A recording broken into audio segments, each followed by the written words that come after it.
Estimados irmãos, a palavra de Deus deste domingo nos convida a refletir sobre o compromisso cristão.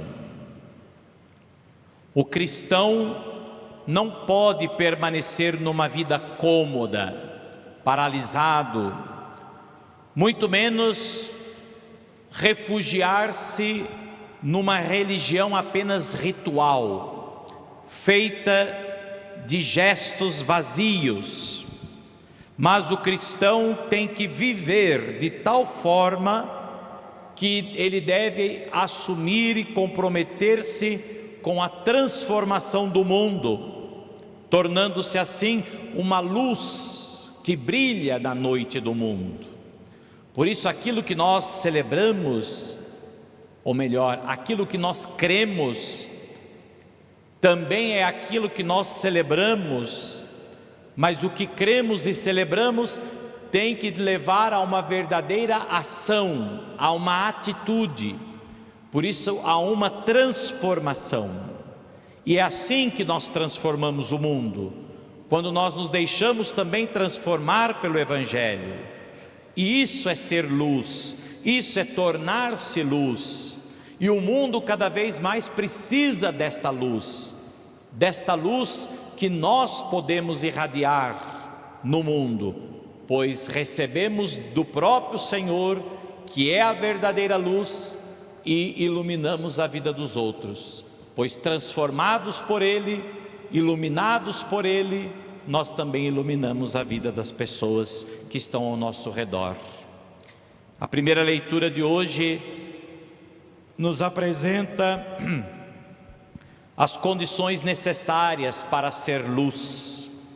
É uma luz que ilumina o mundo, luz de quem se compromete verdadeiramente com a justiça, com a paz, com a partilha, com a fraternidade. Por isso, meus irmãos, a verdadeira religião não se fundamenta apenas numa relação platônica com Deus. O que é uma religião platônica? O que quer dizer a palavra platônica? Imaginária. É o mito de Platão, ou seja, uma realidade apenas de imaginação, apenas de uma sombra, e não de uma realidade concreta. Por isso, a verdadeira religião não se fundamenta numa relação platônica, ou seja, imaginária com Deus, mas num compromisso concreto com Deus, que leva-nos a ser sinal vivo do amor de Deus no meio dos irmãos. Esta é a verdadeira religião, este é o verdadeiro compromisso cristão. O verdadeiro compromisso cristão se dá na medida em que nós levamos o amor de Deus aos irmãos. Não só anunciamos o amor de Deus, pregamos o amor de Deus, falamos do amor de Deus, celebramos o amor de Deus, mas o verdadeiro compromisso cristão se traduz também nas atitudes concretas. Há muitos que passam a amar a Deus, a confiar em Deus, a acreditar em Deus. Há muitos que de certa forma retomam a sua comunhão com Deus através da nossa atitude, através da nossa ação, ou da nossa mediação, se é que podemos assim dizer. Pois através de nós, através da nossa atitude, do nosso testemunho, muitos também podem sentirem-se atraídos por Deus, porque aquilo que atraía as pessoas para o cristianismo, no início do cristianismo, era justamente o quê? A vida dos apóstolos, o modo como eles viviam. Eram fiéis aos ensinamentos dos apóstolos, fiéis à oração, fiéis à fração do pão, à celebração da Eucaristia. Entre eles ninguém passava necessidade. Portanto, quem via de fora dizia: não, é isso, esse é o verdadeiro ideal. Eles são felizes, são realizados, ninguém passa necessidade entre eles, eles se amam, eles se dão bem. E muitos desejavam tornar-se cristão a partir do testemunho dos primeiros cristãos. Portanto, meus irmãos, nós certamente faremos muito bem à igreja e ao Evangelho, se nós de fato nos tornarmos cada dia verdadeiras testemunhas de Jesus Cristo. Talvez quem nos ouça possa conhecer muito sobre Deus, mas e quem nos vê? E quem vê as nossas atitudes? Será que estamos procurando manifestar o amor de Deus nas atitudes que temos? Será que o nosso testemunho tem sido, de certa forma, um verdadeiro evangelho? Um evangelho vivo para os outros? Será que o nosso testemunho cristão, lá onde nós estamos, na nossa casa, no nosso lar, na nossa vida, nas pequenas coisas do dia a dia, no nosso trabalho, enfim, será que o nosso testemunho tem sido autêntico e outros, por meio dele, por meio do nosso testemunho, também têm desejado viver esta fé, este amor a Deus e aos irmãos? Cada um de nós certamente sabemos aonde nós estamos falhando e também aonde precisamos nos dedicar mais para sermos mais testemunhas e assim nos tornarmos, como nos falava a primeira leitura, nos tornarmos esta luz, a luz que ilumina o mundo.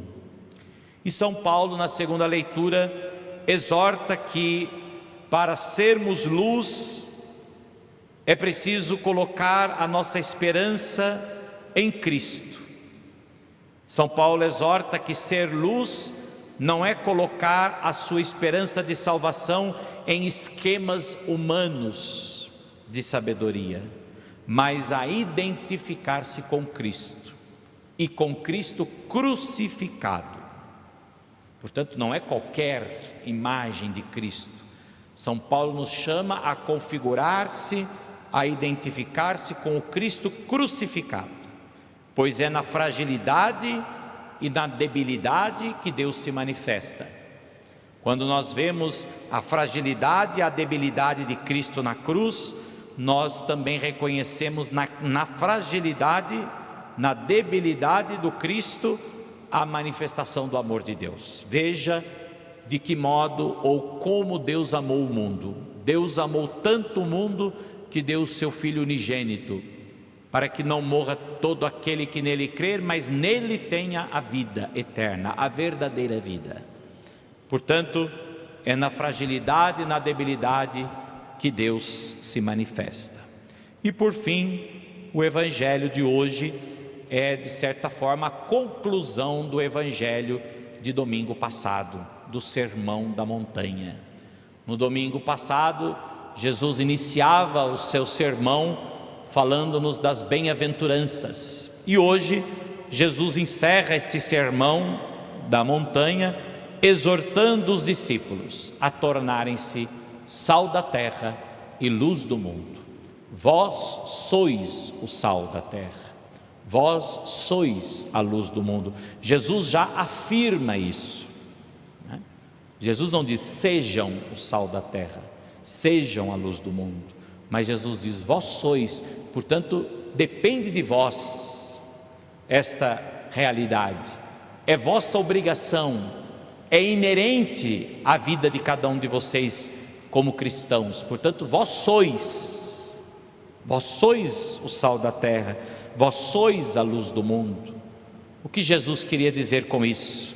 Certamente Jesus usou de exemplos muito próprios, muito cotidianos.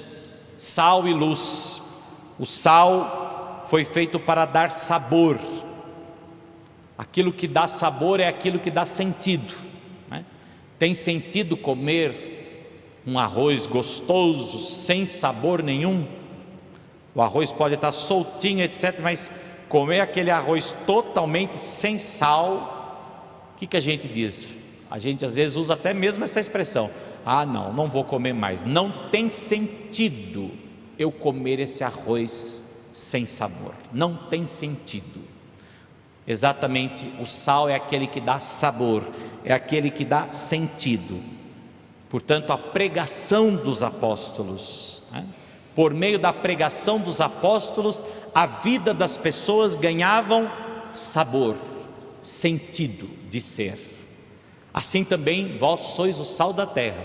A nossa pregação deve dar sabor, sentido à vida das pessoas. Mas o sal também ajuda a conservar a carne.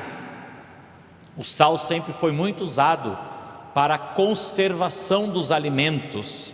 Por isso, em virtude de sua doutrina, a pregação dos apóstolos preserva a pessoa, conserva a pessoa, salva a pessoa para a eternidade. Portanto, vós sois o sal da terra, vós sois chamados a dar sentido, sabor e preservar a vida das pessoas, preservar os corpos, salvando-os para a eternidade. Mas o sal também servia para curar as feridas. Quem de nós não vamos nos recordar dos nossos avós na nossa infância, quando a gente caía, esfolava o braço, esfolava o joelho, a avó vinha com um pouquinho de sal, e água e colocava sobre a ferida, não é? Aquilo era suave, ardia suavemente, mas aquilo limpava, purificava, para não infeccionar aquela ferida. Portanto, o sal também é para curar as feridas. Jesus nos envia para curar as feridas da alma. Portanto, vós sois o sal da terra. Vocês devem dar sentido à vida uns dos outros, devem dar sabor, sentido à vida uns dos outros, devem ajudar a conservar as pessoas na fé, devem ajudar a curar as feridas da alma. E por fim, se o sal se tornar insosso, com que salgaremos? Ele não servirá para mais nada, senão para ser jogado fora. Por isso, meus irmãos, é preciso perseverar na virtude, buscar a conversão todos os dias, senão de nada nós serviremos. Se nós perdemos o sentido, perdemos o sabor, perdemos o efeito de curar. Portanto, se nós deixamos de realizar estas ações, do que vale a vida? Do que adianta ser cristão, mas não dar sentido à vida de ninguém, não ajudar a conservar ninguém na fé, não ajudar a curar ninguém na sua enfermidade espiritual? De que adianta o sal se ele perde o sabor? De que adianta um cristão que perde também essas realidades, que deixa de lado essas realidades? Portanto, nós fomos feitos para a eternidade, nós fomos feitos para ser sal da terra. Como sal, nós devemos também ser aqueles que dão sentido, que dão vida, que conservam, que curam, e assim nós seremos verdadeiros cristãos.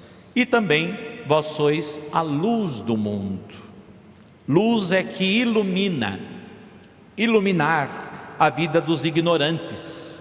E como é que a gente ilumina a vida de um ignorante que está na ignorância da escuridão, ou na escuridão da ignorância? Com a palavra. Portanto, com a palavra muitos são orientados, iluminados. Portanto, vós sois a luz. Nós devemos iluminar a vida das pessoas também com a palavra. Quando a gente recebe a palavra, ouve a palavra, não podemos guardar a palavra somente para nós. A palavra vem para nos iluminar, a fim de que nós também possamos, pela palavra, iluminar a vida das pessoas. A luz também é sinal de aperfeiçoamento, A luz é que torna tudo perfeito, que ilumina, que mostra a perfeição das coisas. Portanto, a luz dá brilho, a luz dá aperfeiçoamento. Assim como o sol dirige seus raios, assim o Senhor, que é o sol da justiça, dirigiu os apóstolos para também dirigir os homens e tirá-los da escuridão. tirá-los das trevas, ajudá-los a aperfeiçoar-se. A luz nos ajuda a enxergar também com maior clareza os nossos erros, os nossos pecados. Não tenhamos medo da luz, não fujamos da luz. A luz muitas vezes vai nos ajudar a ver melhor até mesmo aquilo que precisamos mudar, aquilo que precisa ser transformado. Já ouviram aquele ditado, aquela expressão? Quantas pessoas dizem assim: nossa, padre, depois que eu comecei a frequentar mais a igreja, comecei a participar mais, algumas coisas parece que vão dando mais errado também, parece que eu vou tendo mais desafios ainda, parece que se torna ainda mais difícil. É verdade, quem caminha na luz enxerga também muitas coisas que talvez a gente não enxergaria se estivesse afastado da luz, né? Portanto, a luz, ela mostra muita coisa ruim. A luz, ela mostra mais sujeira do que às vezes a gente acha que existia, né? Numa casa, pouca luz, muitas sujeiras acabam não sendo vistas. Quanto mais iluminada a casa está, mais poeira a gente enxerga, né? No entanto, mais fácil é de limpar, né? É muito mais fácil eu limpar quando eu enxergo a sujeira, do que eu passar a vassoura e deixar a sujeira para trás, né? Uma vida que não se deixa iluminar é uma vida que vai acumulando as poeiras, né? Uma vida que se deixa iluminar, com certeza nós vamos enxergando mais defeitos, mas também é mais possível de ser corrigidos, aperfeiçoados. E por fim, a luz também aquece. A luz aquece e faz crescer, não é? Interessante quando a gente vai nas granjas e vê lá, né, os pintainhos todos lá nas caixas de luz. A luz aquece e ajuda eles a crescerem, né? Ou nós mesmos, quando nascemos, somos colocados automaticamente debaixo de uma luz, né? Uma luz quente que aquece e que ajuda a crescer. Portanto, vós sois a luz do mundo.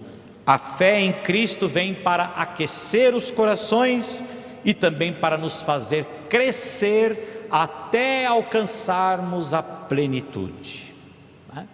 A nossa fé em Cristo, ser iluminado por Cristo, nos ajuda a crescer até podermos alcançar a plenitude de Deus, que é a salvação, que é a vida eterna. Portanto, meus irmãos, procuremos, a partir dos ensinamentos de Jesus, nos tornarmos cada dia mais sal da terra e luz do mundo, e assim seremos verdadeiros cristãos. A nossa vida terá mais sentido, a nossa vida terá mais gosto, a nossa vida será mais conservada.